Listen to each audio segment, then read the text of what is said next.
bonjour à toutes et à tous, j'espère que vous allez très bien et que vous survivez à cette putain de canicule de malade. Cet été, Antoine Griezmann fait beaucoup, mais alors beaucoup parler de lui, notamment et surtout à cause de son départ de l'Atlético de Madrid. En principe, absolument inutile de vous présenter qui est ce joueur, mais bon, pour ceux qui vivraient sur notre planète, Grisou, comme on l'appelle, est un attaquant de l'Atlético de Madrid, donc de l'équipe de France, champion du monde, d'Europe et d'Espagne. Bref, un excellent joueur, technique, polyvalent, intelligent, mais également une immense star. Et donc en tant que tel, il est hyper médiatique, on le voit absolument partout, sur internet, au cinéma, à la télé, au JT de 20h chez ta grand-mère, même sur Netflix.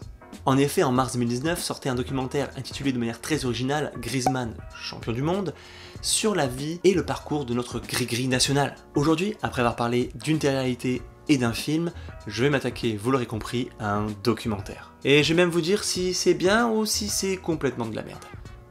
C'est parti. La recette de ce documentaire, c'est un petit peu comme celle d'un burger. Vous alternez des tranches du passé de la vie du joueur en mode flashback, avec des images de son parcours pendant la Coupe du Monde, et vous recommencez encore et encore. Le problème avec ce documentaire, c'est que il ressemble un petit peu trop à un burger. Il est vite préparé, vite servi, vite mangé, vite digéré et vite oublié. Je dois peut-être donner l'impression de le défoncer un petit peu gratuitement, mais je vous rassure, il y a des points positifs, et de manière très originale, c'est par là que je vais commencer. Très vite, on nous gave de plein d'images, de plein de buts de Grisou. C'est génial, il y en a plein, honnêtement, je trouve ça super. J'avais un petit peu peur qu'ils aient pas les droits, et que, honnêtement, on reste sur notre faim, en n'en voyant pas un, quoi, tout simplement. Donc c'est cool, ils ont les droits de diffuser les buts, on en voit plein de belles actions, top. Également, il faut quand même reconnaître que ce documentaire est quand même vraiment très beau. Il est vraiment classe. C'est pas un documentaire des années 50, clairement. C'est vraiment filmé de manière très moderne. C'est très agréable. Honnêtement, j'ai pas du tout vu passer l'heure qu'a duré ce documentaire. Donc vraiment un gros point positif là-dessus. Il n'y a vraiment rien de révolutionnaire dans la réalisation, mais ça passe vraiment très bien. On passe un bon moment. Je cherche un point positif là. Je crois que c'est fini. Il y en a plus. Ouais, il est temps de passer au point négatif. Et il y en a pas mal. Il y en a vraiment pas mal. Tout d'abord, c'est quelque chose d'un peu personnel, mais moi j'ai beaucoup de mal avec le fait de faire un documentaire sur un joueur dont la carrière n'est même pas terminée. Je trouve ça un peu bizarre. Vous voyez, ouais, le mec il a encore plein de choses à accomplir, vous voyez. Moi ça me gêne. Mais, allez, à la limite, c'est subjectif, donc pourquoi pas.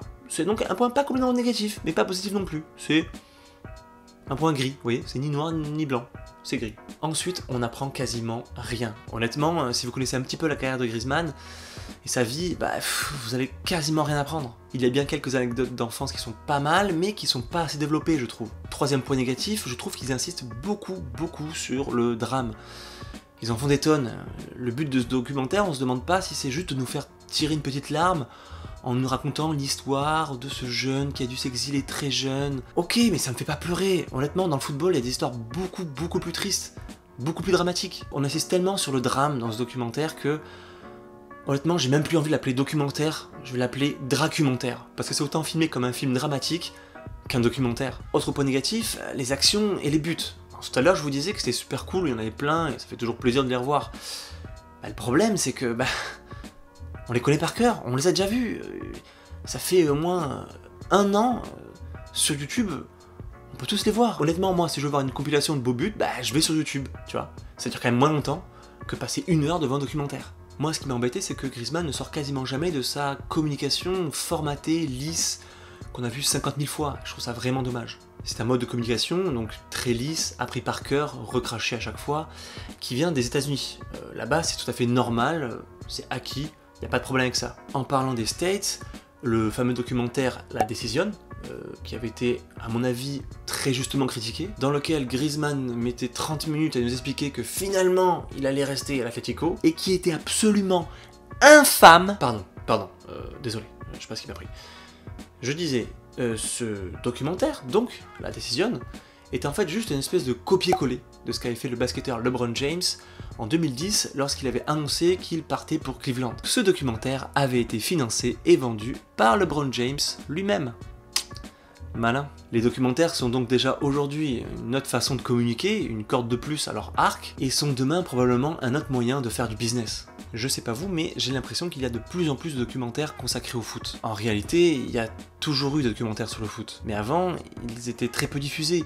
est resté entre connaisseurs ou était fait pour les supporters ou pour des gens passionnés de foot. Aujourd'hui, ce qui fait la différence par rapport à avant, c'est que les documentaires de foot sont diffusés sur des plateformes de streaming absolument énormes et très grand public. Ces dernières années, Netflix notamment a diffusé pour le très grand public beaucoup de documentaires consacrés au foot. On voit qu'ils s'y intéressent clairement. D'ailleurs, on y reviendra, vous inquiétez pas, il y a de quoi faire. Et bien ce documentaire, je pense, est pile poil dans cette tendance.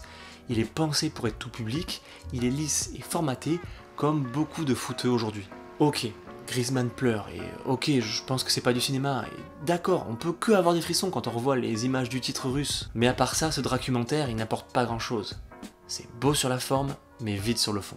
Et voilà, c'était tout pour cette courte analyse, j'espère que ça vous a plu, je me suis éclaté à le faire, j'aime beaucoup exploiter le ciné, les séries, les documentaires, comme je vous ai dit plus tôt, on va en refaire. Sur Netflix et les autres plateformes, il y a vraiment de quoi faire, il y en a beaucoup qui sont sortis ces dernières années, que ce soit des séries, des téléréalités encore, des documentaires, des films, on va se régaler, je peux vous le jurer. Si ça vous a plu, vous savez quoi faire, abonnez-vous bien évidemment, mettez le pouce bleu, partagez, c'est le secret, le partage.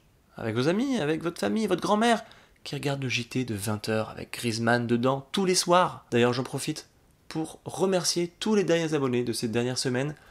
Merci beaucoup, que vous me fassiez confiance, ça me fait vraiment plaisir. Voilà, je vous dis à très bientôt, ciao les blaireaux.